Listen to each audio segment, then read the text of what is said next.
Sur les hauteurs de Vignory se trouve un ancien château médiéval.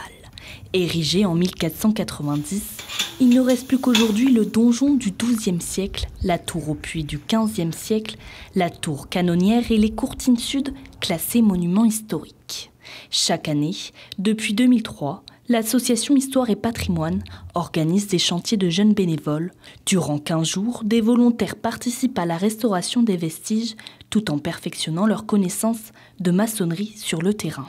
On a retiré tous les gravats qui s'étaient accumulés suite à la destruction par le gel des parties supérieures. Ensuite, un montage d'échafaudage sur 2 faces. On a fait pivoter progressivement sur les autres faces. Le château était l'ancienne demeure des seigneurs de Vignory. Ces tours offrent un point de vue spectaculaire sur la vallée. Du haut de ses 30 mètres, la tour au puits avait pour but d'impressionner l'ennemi dès son entrée dans le village.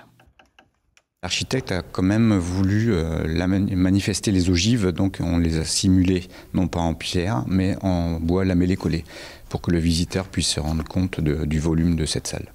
La tour canonnière, 19 mètres de diamètre, et son mur bouclier de 7 mètres, est la plus grosse bâtisse érigée de château médiéval dans la région du Grand Est.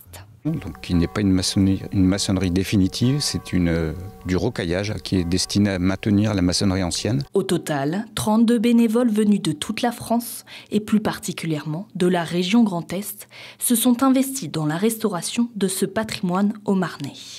Les travaux se sont achevés le 11 août. Le donjon, appelé tour carrée, est un peu plus reculé. Il était destiné à la vie publique des seigneurs de Vignory. Pour l'heure, l'objectif est accompli.